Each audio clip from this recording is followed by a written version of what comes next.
俄罗斯军队2022论坛隆重举行，中国军工众多明星装备引关注。从有人机到无人机，从驱逐舰到两栖攻击舰，中国制造有哪些核心竞争力？深圳卫视专访彩虹无人机公司专家，带来权威解析。我现在所在的位置呢，就是彩虹无人机的展厅。我身后的就是彩虹无人机家族的成员。彩虹4呢，只是我们目前一个明星的产品，在战场上呢表现非常好，深受我们的用户的这个欢迎。俄罗斯展示大量在乌克兰缴获装备，又向外界传递怎样声音？克里米亚接连发生爆炸，究竟谁是幕后黑手？这些莫名其妙的这个爆炸、攻击或者是这个一些损失，可能有一部分是游击队所为。乌克兰游击队浮出水面，展开威胁心理战，俄罗斯将如何反制？美国继续拉拢盟友搞小动作，在南海外围展开联演，打着反恐旗号，暗藏怎样居心？展示出追随美国的这样一种姿态，但是在实际的行动上又拉开一定的距离。美日韩澳加在太平洋联合反导，太平洋龙冲水而展开。军情直播间即刻播出。8月21号，俄罗斯军事技术领域的重要展会——军队2022国际军事技术论坛在莫斯科郊外的库宾卡落幕。由于西方国家集体缺席，除了东道主俄罗斯，中国是参展规模最大的国家之一。期间，中国代表团向俄罗斯国防部长绍伊古展示了中国军工的明星装备，赢得绍伊古的点赞。这次中国代表团展示的武器装备都有哪些核心竞争力，又受到了怎样的关注？军情直播间专访参展商彩虹无人机公司专家，带来独家观察。本期节目，评论员杜文龙、秦真共同在线深入解读。马上来掌握最新消息。俄罗斯军队2022论坛8月15号至21号隆重举行，俄军工企业展出1000多款新型军事技术装备。俄军雨燕飞行表演队驾驶米格29战斗机，勇士飞行表演队驾驶苏 35S 战斗机进行了精彩的飞行展示。8月20号，中国代表团向俄国防部长绍伊古介绍了中方参演的军事装备，包括歼击机、空中预警机、舰艇、搜索和排雷系统、各种雷达站以及搜寻及追踪系统。绍伊古则用中文向中方人员表达谢意。从现场来看，中国军工这次带来的大量先进装备有几个特点：一是覆盖海陆空各种作战需求，各军兵种的武器装备都有；二是明星装备纷纷亮相，很多都是解放军现役装备的外贸型号。比如海军装备有075型两栖攻击舰、052D 型导弹驱逐舰、054A 型导弹护卫舰；空军装备有空警500预警机、运20运输机，还有彩虹、翼龙等察打一体无人机。分析指，中方自研装备在军贸市场近年来的竞争力不断上升。075型两栖攻击舰是中国海军现役军舰中吨位仅次于航母的大型舰艇，它的出现意味着解放军跨海综合支援和登陆兵力投送水平有了极大的提升。这种长250米、宽36米的4万吨级的战舰，具有多个直升机起降点、2部升降机，机库下方还有面积十分可观的物舱，由此容纳多辆气垫登陆艇和2栖战车。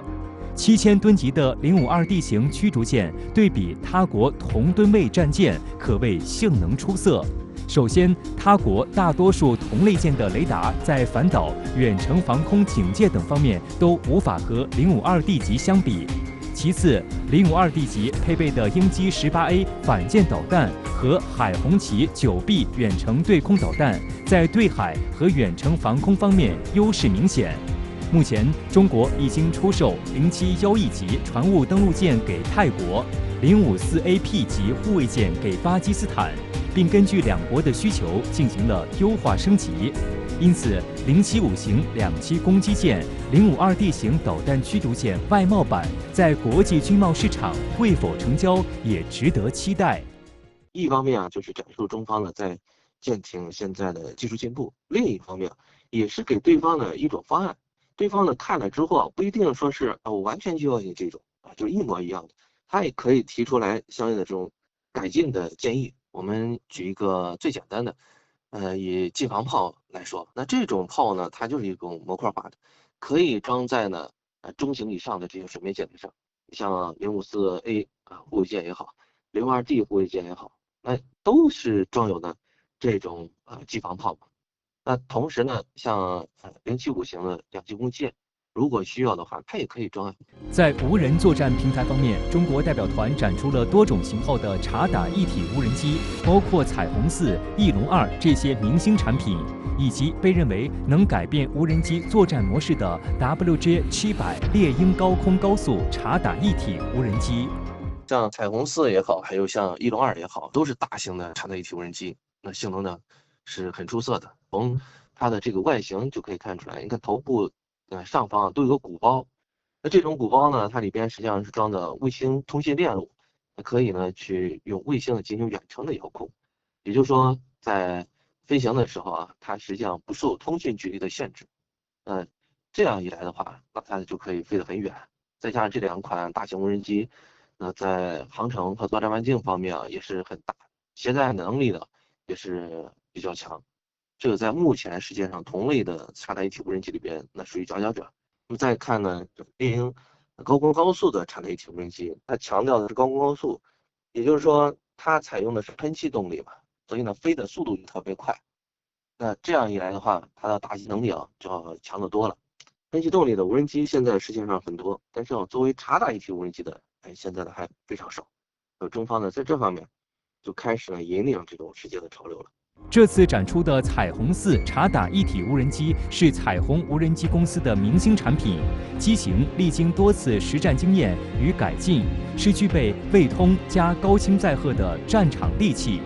军情直播间特别采访了彩虹无人机股份有限公司总经理秦永明，他告诉记者，以彩虹4为代表的中空长航时察打一体无人机在全球市场罕有竞争对手，是中国对外军贸的明星产品之一。我现在所在的位置呢，就是彩虹无人机的展厅。我身后的就是彩虹无人机家族的成员，其中有彩虹4、彩虹5、彩虹10等，可谓是家族庞大。我现在身边的就是彩虹4，它是一款察打一体无人机，不管是飞行性能、机载设备还是载弹等方面都非常出色。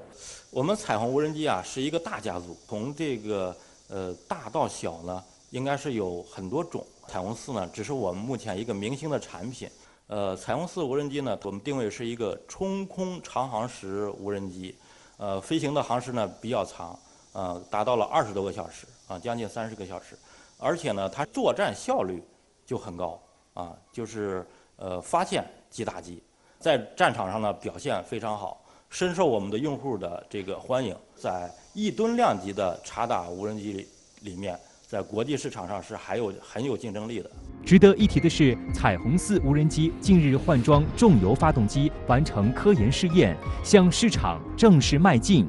航空重油一般是指航空煤油和航空柴油燃料，与普通汽油相比，不仅安全性更高，而且单位体积热值更高，可以实现更高的飞行高度和更大的航程。因此，彩虹4无人机在换装重油发动机以后，载重能力增加30%至50%，最大巡航时间增加到40多小时，直线航程可超过8000公里，成为一款洲际无人机，有效升限突破9000米，可轻松越过珠穆朗玛峰。在一部分飞行性能上，已经超过了使用涡轮螺旋桨发动机的美国 MQ-9死神无人机。我们在采访当中了解到，彩虹4更换了重油发动机，这意味着彩虹4可以飞得更高、更远，更能适应复杂的飞行环境，极大地拓宽了应用场景，使用更加便利。那不管是在高原还是海岛，它都能够很好地去完成任务。我们也注意到，有人甚至形容称，如今的彩虹4已然变身了洲际无人机。这种说法虽然显得有些夸张，但却也是从侧面反映出了更换重油发动机所带来的不凡改变。因为重油的品质呢，相对于汽油来讲，它的这个就是热值呢是比较高的，在同样的容积的油箱的情况下，就是我们的彩虹4呢，用重油发动机呢，它的航时呢可以增加到原来的1.3倍左右。另外呢，就是因为重油发动机呢，它的功率相对于汽油发动机呢要更高一些，也就意味着我们的就是这款发动机呢可以提供更大的推力，可以起飞重量更大一些，它携带的载荷呢也可以更多一些。另外呢，重油呢还有一个特点，它比较安全，就是保障的能力也比较强。我们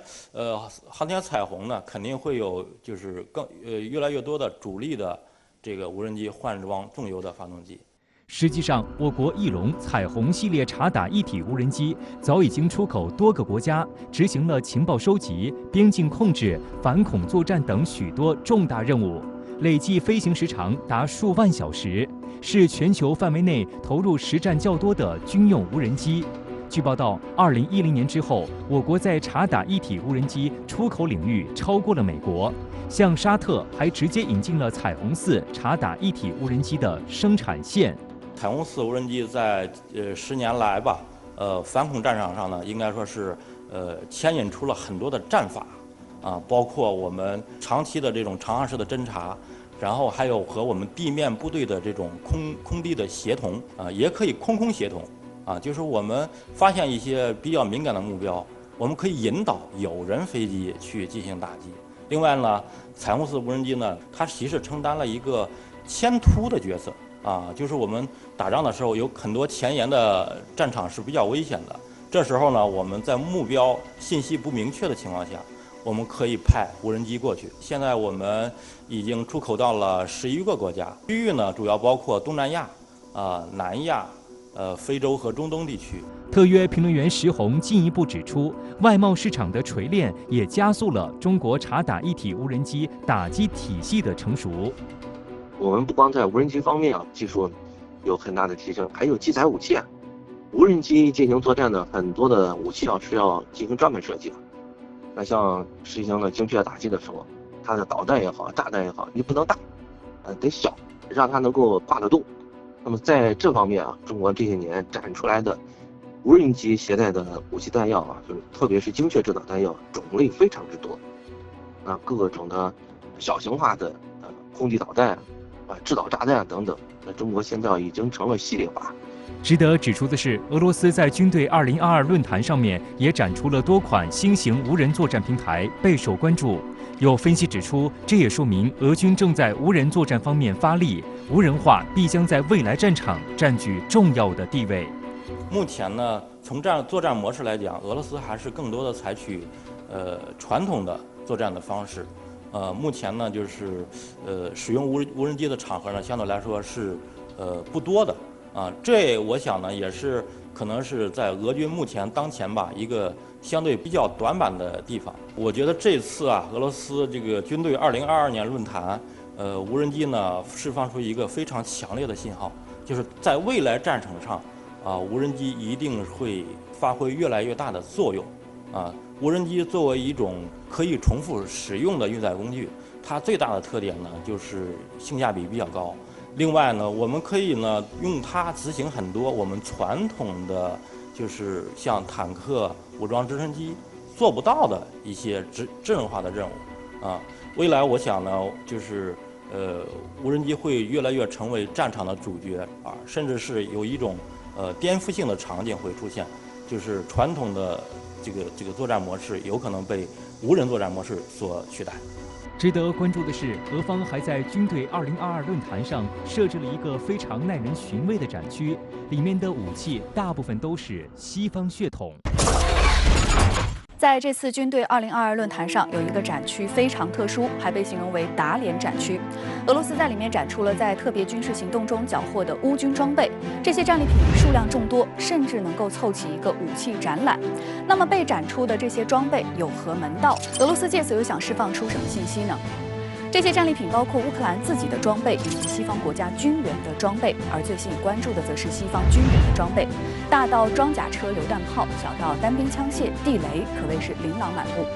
根据俄罗斯卫星通讯社拍摄到的现场图片，包括有美国155毫米 M777轻型牵引式榴弹炮、美国高机动性多用途轮式车辆、美国标枪反坦克导弹、英国星劳式反坦克导弹、英国 AP105萨克松轮式装甲人员输送车、德国地雷狼扫雷车、土耳其骑手无人机等等，一大批自俄乌冲突以来频频出现在新闻报道中的明星。在他们的旁边呢，还放有一些展板，介绍了俄军是从哪里缴获的这些装备。有观察指出，从现场图片来看，这些装备基本都是完整没有损坏的。俄军缴获这些装备不仅能够破解并掌握其技术，还能够研发反制装备。比如美国的标枪反坦克导弹在乌克兰击毁了较多俄军坦克，而它最主要的本领呢是具有攻顶模式。标枪导弹采用红外成像导引头，在导弹飞行过程中不断对目标进行识别与跟踪，直到命中。标枪还能够避开坦克最抗揍的正面装甲，先以70度仰角高速爬升，到达目标上空后俯冲，从目标防护力最薄弱的顶部打击目标。俄罗斯一旦破解了标枪导弹的关键技术，并在坦克上安装专门的防护装置，就能够有效地提高战场生存能力。因此，俄罗斯展出这些战利品，除了展示战果之外，更重要的是向西方喊话，援助乌克兰武器要多掂量掂量，因为这些武器很可能会成为送给俄军的礼物。当地时间8月21号，俄罗斯国防部长绍伊古公开表示，俄罗斯专家正在仔细研究缴获的西方武器。绍伊古称，俄罗斯科学界和工业界都在从事这项工作。从2个方面来看，首先是与这些武器作战的可能性，如何以及什么可以对付它；另一方面，可以使用什么击溃它，它的主要缺点。工作进行得相当成功。中国代表团展示了彩虹4、翼龙2、WJ700、猎鹰等多款察打一体无人机，他们也是国际军贸市场的明星。那么，杜先生，对于中国无人机走向海外，您又有何观察呢？中国无人机正在快速蓬勃发展，而且远中低、大中小、隐身、非隐身都有了重大进步和发展。从目前看呢，中国无人机走向海外、走向国际市场，首先是显示了中国航空装备的创新能力。中国无人机从无到有，从小到大，从简单到复杂，经历了一个漫长的过程。目前看呢，我们在国际市场上拥有非常高的行谱，拥有非常多的客户。这个状态下，我们的创新和发展会通过国际军火市场得到展现。第二呢，它显示了中国军队的作战能力。那么这些无人机很多被中国军队所装备，如果今后大量使用、长期使用，所形成的非对称作战能力和心智作战能力将会达到非常高的状态。如果与国外同行进行军事技术合作，那么中国无人机创新发展的这些成果也可以被国外所利用。这样呢，在中国维护保障方面将会形成新的名牌、新的品牌。中国代表团还展出了多款海军装备模型，不仅有052D 驱逐舰与054A 护卫舰的外贸版，还有最新型的075型两栖攻击舰。那杜先生，您认为这释放出了怎样的信号呢？在公开场合展示海军舰艇，展示新型武器装备的模型，说明这些武器装备都可以出口。今后经过加改装，根据国外客户的需要，完全可以做成出口型号。目前，中国海军武器装备与国外海军的发展和合作达到了非常高的状态。大中小护卫舰、驱逐舰，包括各种武器装备，都可以通过友好合作，加入到国外军队作战序列之中，也显示出了中国军队的开放自信。如果这些武器装备没有达到高端水平，不可能在国际军火市场上获得一席之地。如果通过目前这种公开展示，全方位、大幅度的向国外推广，说明我们在高端武器装备方面还有第2步、有第3步，也说明中国海战武器装备经过这些年的发展，已经达到了井喷状态。值得关注的是，俄罗斯在军队2022论坛上高调展出了众多在俄乌冲突中缴获的战利品。那秦先生，俄罗斯此举又有哪些用意呢？它这个论坛是一个军贸的这个展览会或者叫博览会，但是还结合着它爱国主义教育的这样一个元素在里边，就是借着这种展览啊，让普通民众啊免费的参观，来这个凝聚他国内的这种团结。在当下的情况下，共同的对抗西方的打压和制裁，它肯定有这样一个目的在里边啊。包括平时就是过往的这些军队论坛展出这些军品，本身就让俄罗斯普通老百姓看到俄罗斯具有这种研制高精尖武器装备的能力，提升他们的自豪感。在当下今年的这一届，除了展出这样一些最新的武器装备之外，还展示从乌克兰缴获的这样一些装备，也是为了这样。近日，克里米亚地区接连出现爆炸事件，一向被认为是处于俄乌冲突后方的克里米亚，这是怎么了？是谁制造了这些爆炸事件？经过几天的众说纷纭之后，乌克兰和西方好像在统一口径，是乌克兰游击队干的。《纽约时报》甚至大篇幅吹嘘乌克兰所谓的秘密游击战。不过，俄罗斯方面则另有说法，俄军认为这是英国特种兵所为。8月20号，位于克里米亚半岛塞瓦斯托波尔的俄罗斯黑海舰队总部再次遭到无人机袭击，但未造成人员伤亡。此外，克里米亚多地传出爆炸声，当地市民通过社交媒体发布了一段防空武器拦截的视频。8月16号，克里米亚北部麦斯科耶村附近一个俄军弹药库发生爆炸，至少造成2人受伤。俄国防部称，爆炸原因是有人蓄意引爆。8月9号，位于克里米亚西海岸的俄空天军基地萨基机场也发生一起爆炸，俄方称基本没有损失，但后来的报道显示，这次爆炸中俄军可能9架战机被炸毁。7月底，正值俄罗斯海军节庆典期间，一架乌克兰无人机对位于克里米亚的黑海舰队总部发起攻击，造成5人受伤。事件发生后，乌克兰总统泽连斯基发表讲话称，这场冲突始于克里米亚，必须以克里米亚的解放结束。一开始，乌克兰方面矢口否认这是己方所为，在经过一段时间的观望之后，乌方一改之前的含糊其辞，开始承认这些袭击事件都是乌方干的。据美国有线电视新闻网8月17号报道，一名匿名的乌克兰官员分享的政府内部报告显示，乌方是这3起爆炸事件的幕后策划者。一名乌高级官员告诉《纽约时报》，这是乌方一支精锐特种分队在敌后实施的行动。俄军事专家阿列克谢·列昂科夫认为，这一系列爆炸事件都是乌克兰所为，而此举的目的是转移乌克兰公众对乌军在前线失败的注意力。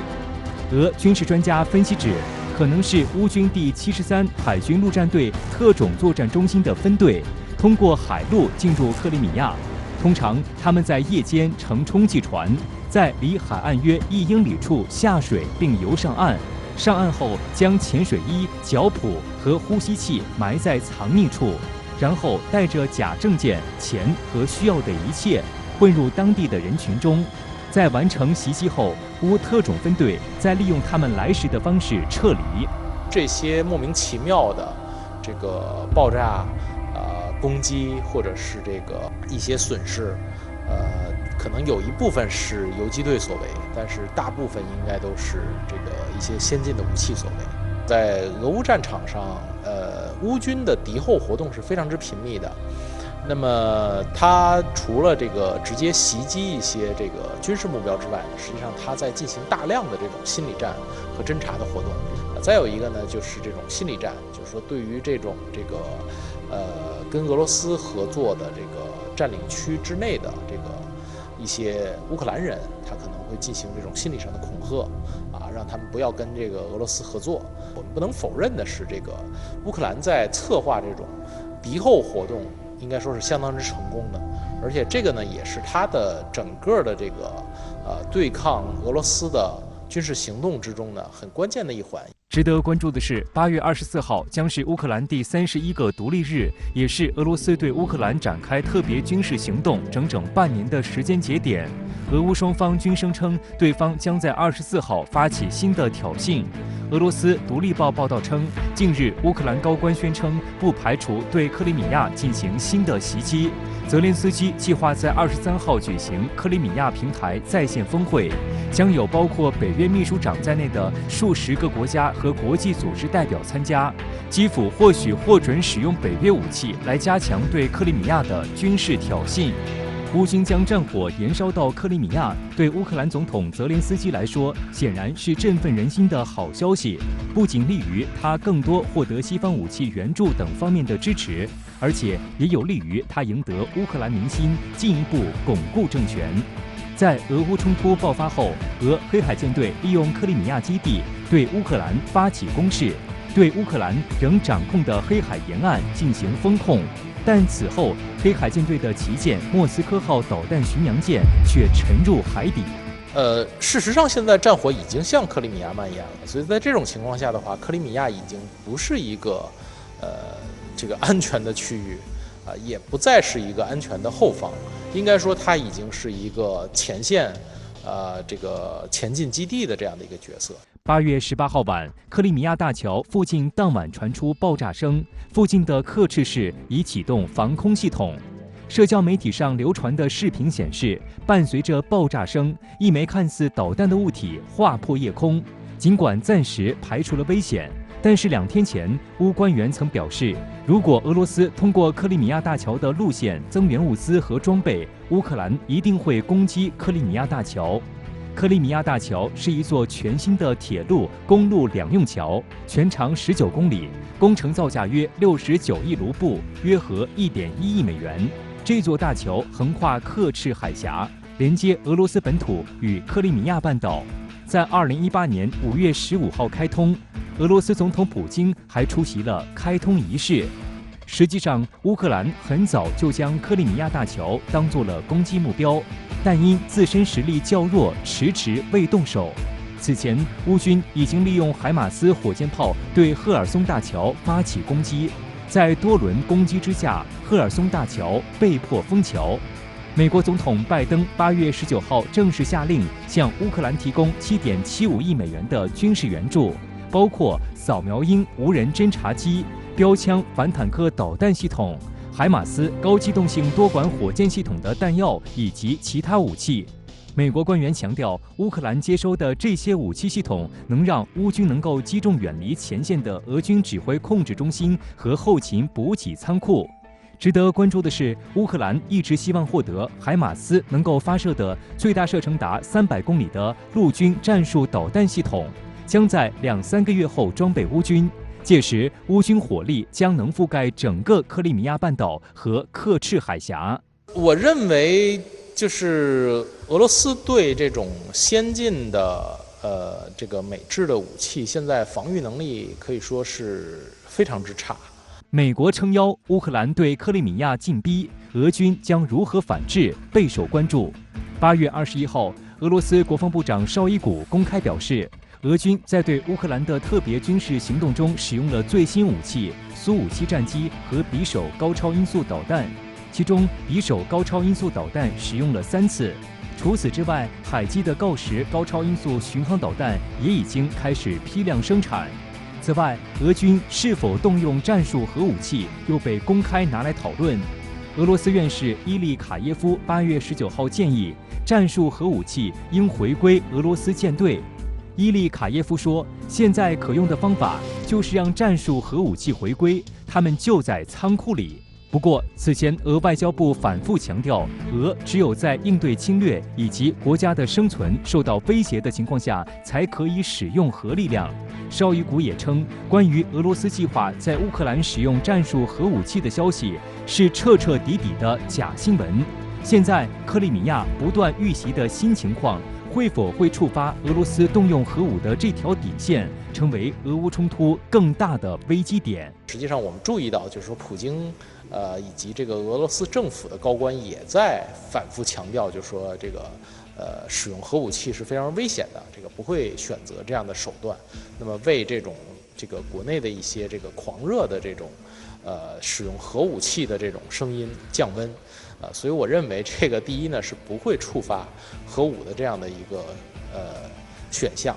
俄罗斯的学者提出这个战术核武器的观点呢，我认为实际上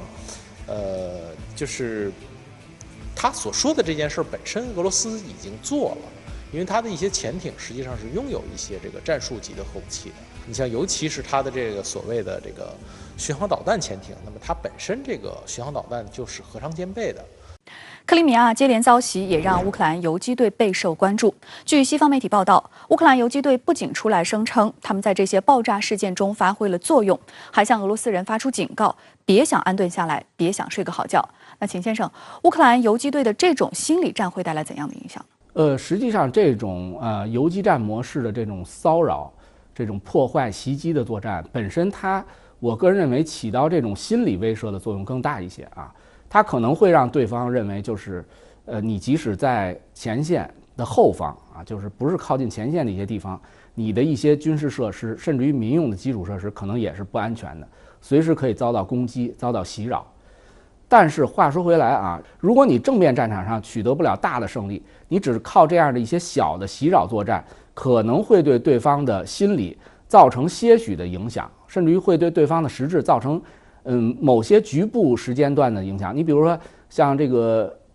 乌克兰的这样一些袭扰作战，可能比如说破坏掉这个俄军的一些补给线，或者破坏掉俄军的一些基地里的一些装备等等，短时间内会对它造成一定的困扰和打击。但是完全靠这种袭扰作战最终取得整个战争胜利的这样的先例，我觉得是没有的，一定要结合正面战场。所以在当下的情况下啊，包括乌克兰方面，包括西方的舆论，这种宣传也是一种夸大。一方面，乌克兰想借此提振他国内的士气啊，打压俄罗斯；一方面也是继续可能对俄罗斯方面施加一定的心理压力。据美国媒体报道，拜登政府不仅会向乌克兰提供海马斯火箭炮系统配套的300公里射程陆军战术导弹，还将在2-3个月内向乌克兰运送此前承诺的先进防空导弹系统。那杜先生，美国拱火力度不断加大，是否跟俄乌冲突陷入焦灼有关呢？美国目前在援助乌克兰武器装备和资金方面热情一直不减，而且从低端到高端，最近呢，无论是射程、精度，包括技术水平，都有比较大的提升。那除了要向乌克兰援助国家地空导弹系统之外，扫描鹰无人机，包括其他的一些电子战装备也被纳入其中。如果大量的美式武器装备在俄乌冲突中大量使用，而且不断升级，像反辐射导弹，对俄军地面的雷达系统构成伤害，通过无人机可以侦察攻击对方的重要目标。另外呢，海马斯包括300公里射程的导弹，能够对俄军纵深目标构成严重伤害。这样俄军一定会在东部、南部投入更多的兵力，投入更多的武器，这样双方打击目标将会进一步扩大，攻击的效果也会进一步提高。所以美国在背后的煽风点火，实际上在鼓动俄乌冲突持续升级，最终美国能够斩获渔利。日前，俄罗斯萨罗夫核中心名誉科研负责人拉季伊利卡耶夫院士向媒体讲到，我们的舰队不如之前那么强大了，战术核武器应回归海军舰队。那秦先生，他的建议有可能会成为现实吗？我个人理解他这番话，他想表达这么一个意思，就是说不要小看他，也不要把他逼急了。逼急了，俄罗斯毕竟是个核武器的大国和强国，它有的是核弹头，核技术也是相对比较先进的。那一枚核弹过去，可能你再有大的航母，再有这个很大规模的舰队，1-2枚核弹也全部给你消灭掉，全部给你平衡啊。所以他可能想的更多的是表达这层意思，起到一个威慑作用。实际上真正打起仗来，我个人认为双方还是不可能轻易的在这种冲突当中啊，第一，强国之间，包括和俄罗斯这种核武强国之间，轻易的不可能发生强国之间的大战，这是其一啊。其二就是说，在这种大战当中，也不可能轻易的动用核武器，因为轻易动用核武器，很可能你就打开了一个这个反应链一样，你动用核武器，对方可能也会用啊，所以这个后果可能不堪设想，甚至于就打起核大战来。所以他的这番话，更多的我觉得，第一，反映出俄罗斯现在水面舰队确实弱。确实和世界最强的强手相比是弱的。第二，他也警告对手不要小看俄罗斯，他还是有核武器的。美国继续拉拢盟友搞小动作，在南海外围展开联演，打着反恐旗号，暗藏怎样居心？美日韩澳加在太平洋联合反导，太平洋龙冲谁而展开？军情直播间广告后马上回来。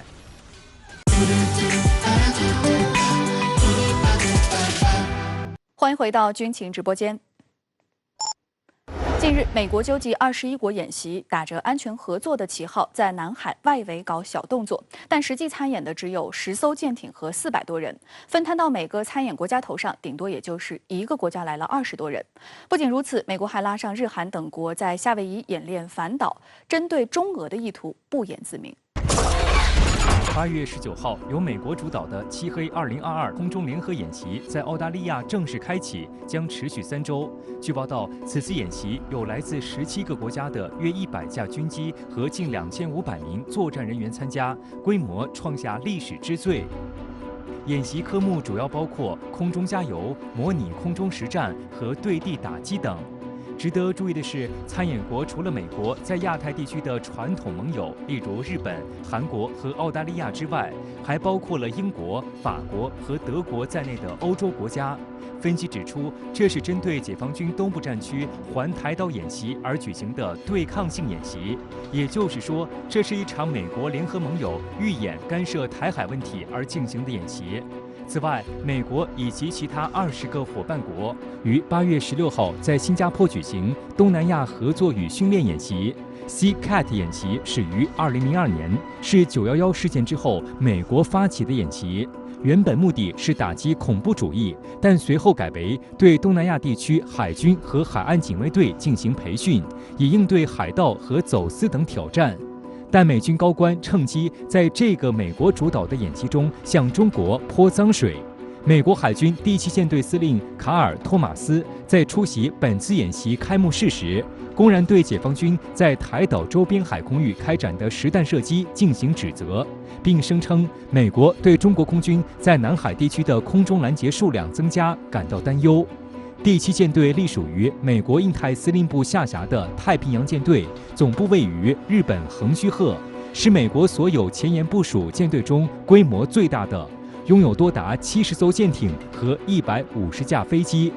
中国驻美大使秦刚当地时间8月16号在华盛顿接受国际媒体采访时强调，佩洛西明目张胆窜访中国台湾地区，这严重违背一个中国原则，严重侵犯中国主权，严重干涉中国内政，严重违背美方所做的承诺，严重危害台海和平稳定。美方一些人不仅不认错、不纠错，还试图颠倒黑白、扭转叙事，把脏水泼到中国身上。不过，美国拉帮结派并借机在南海、台海问题上向中国泼脏水，并不得人心。美国主导的这次演习名为东南亚合作与训练，参演的国家包括美国、英国、加拿大、澳大利亚、新西兰等盟友或准盟友，以及新加坡、印度尼西亚、马来西亚、菲律宾和越南等东南亚国家。真实意图不过是借演习对东南亚诸国进行意识形态渗透，从而怂恿其在南海挑衅中国。今年的演习看似纠集了许多国家，但实际参演的只有10艘舰艇和400多人，分摊到每个参演国家头上，顶多也就是一个国家来了20多人。出现这个情况，主要是由这些国家的国家利益和政策立场决定的。那么更重要的是，从伊拉克、阿富汗等近期一系列的事件上，这些国家特别是南海周边的这些国家，他们也看到，真正发生冲突的时候，美国是靠不住的。所以我们就看到了当前的这种情况这些国家他们参与美国的围堵行动展示出追随美国的这样一种姿态，但是在实际的行动上又拉开一定的距离尽量的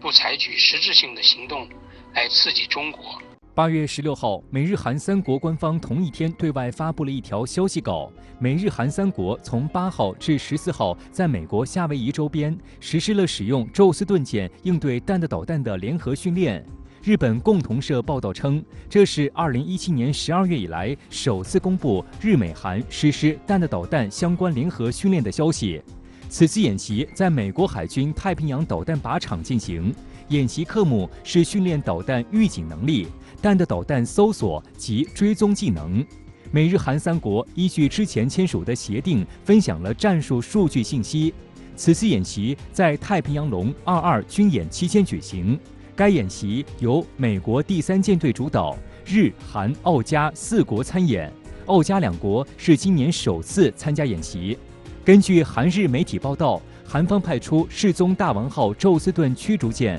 日本派出宙斯盾舰羽黑号。此外，美国派出2艘宙斯盾舰，澳大利亚则派出1艘宙斯盾舰，加拿大海军派出1艘护卫舰。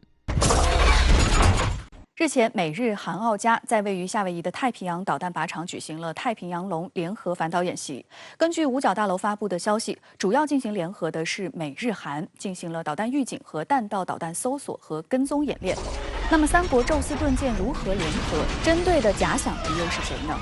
太平洋龙演习是由美军主导的，从演习的地点来看，保护的也是美国的领土。日韩2国只是被美国绑在反导马车上，为美国献殷勤。美日韩方面曾表示，演习是针对朝鲜的弹道导弹。然而，如果只是针对朝鲜半岛问题，演习又何须这么大范围？因此，外界普遍认为，暗中是冲着中俄来的。事实上，美军此前就曾曝光一个针对中俄导弹的作战响定，只不过表面上声称是为了应对来自亚洲方向的导弹袭击关岛。美军的应对是首先由导弹预警卫星与驻韩国、日本的 X 波段雷达作为早期预警，用部署在海上的伯克级以及提康德罗加级巡洋舰等宙斯盾舰的 SPY-ED 无源相控阵雷达对弹道导弹实施不间断跟踪，并且发射标准3反导导弹实施中断拦截。美国研发的标准3 Block 1A 和 Block 1B 最大射程500公里，最大射高250公里。最新的标准3 Block 2A 的最大射程更是达到了2500公里，最大射高1500公里。而对于突破标准3拦截的弹道导弹，则由部署在关岛负责末段拦截的萨德和爱国者 PAC-3系统进行拦截。其中，萨德负责在距离250公里以内、高度150公里以内进行拦截；爱国者 PAC-3则负责在距离40公里以内、高度30公里以内进行拦截。可见，美军在太平洋地区构筑的反导体系是一个通过多重拦截的方法持续抵消来袭目标的密集阵。日本和韩国在中间又扮演怎样的角色呢？韩国这次出动的是世宗大王号导弹驱逐舰，也是韩国首艘安装了宙斯盾作战系统的大型舰艇。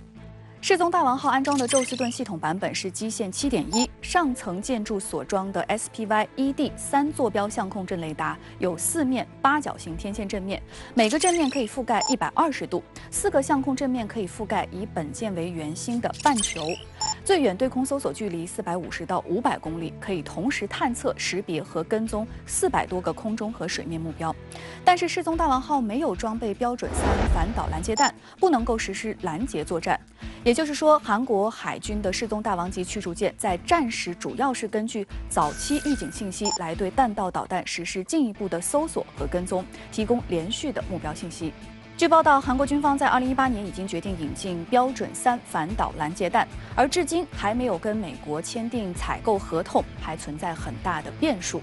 而日本派出的羽黑号则是海上自卫队最新型的摩耶级导弹驱逐舰，安装的宙斯盾系统版本是基线 9C， 反导探测能力比韩国的世宗大王号要强得多，并且呢，该舰还装备有美日2国共同研发的最新型 Block 2A 型标准3反导拦截弹。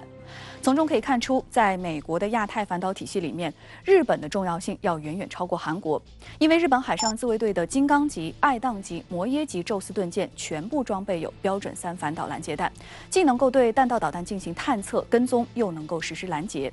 而从美日韩在演习中根据信息共享协议进行战术数据链信息共享可以看出，美国近年来正在试图加强日韩2国的军事互动，以更好地为其所用，而用途绝不仅仅局限于反导。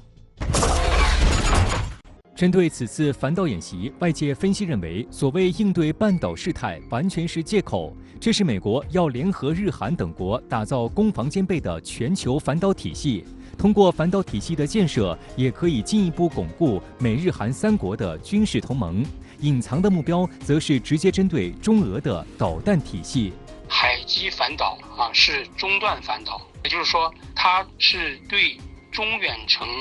这种导弹在飞行到中段的时候进行拦截打击，而朝鲜主要的导弹还是短程的战术导弹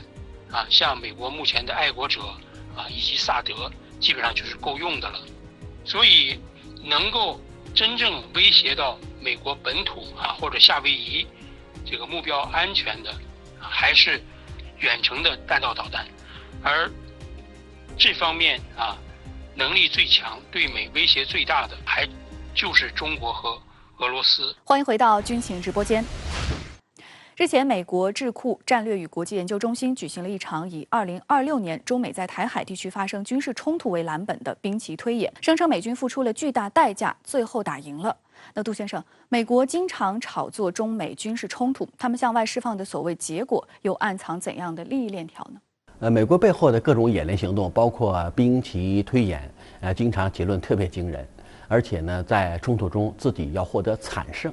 实际上公开释放这些信息，大概有以下想法。第一呢，是加剧两岸形势紧张，加剧中美两军对抗形势。如果持续的把两军对抗，通过实战模型去进行比较，这样释放外界的信号是中美两军必有一战。而且今后在热点地区，一旦解放军采取各种作战行动，美军将直接进行军事介入。第二，很有可能是在哭穷。实际上，在提醒国会要多拨钱，争取对中国海空军构成绝对优势。所以，演练行动的结论基本上是在为美国不同军兵种在军费蛋糕方面能够进行助力。这样呢，它所形成的军费拨款效果，包括对下一步国防战略影响，也能够起到一定促进作用。所以，目前看的所有的结论，目标都是一个字儿，都是钱的问题。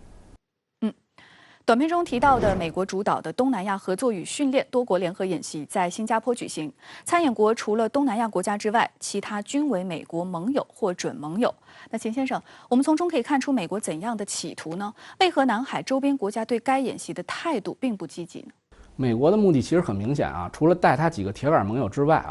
他肯定是想在这种演习中裹挟东南亚国家，特别是东盟这些国家。让他们选边站队，站在美国的一边，然后共同来对抗中国。作为一个域外势力，他根本的目的，与其说是想帮助这个东盟这些国家在什么南海问题上这个和中国搞平衡，其实根本目的就是想对抗和中国搞对抗，来遏制中国的发展。那么东南亚这些国家，东盟国家，其实他们也不愿意心甘情愿的当美国的棋子，但是不得不说他们很多当中一些小国跟美国特别经贸方面有各种各样的联系，他们严格说也不敢得罪美国，所以在美国这种施压之下，他们只能虚以委蛇应付一下。比如美国强迫他们要派部队要演习，他们也只能应付一下，少量的派1、2艘军舰这个参与一下，来这个应付一下美国。但实际上从他们心底里，他们是不愿意配合美国选边站队的。好的，非常感谢秦先生的解答，也感谢各位收看本期的军情直播间。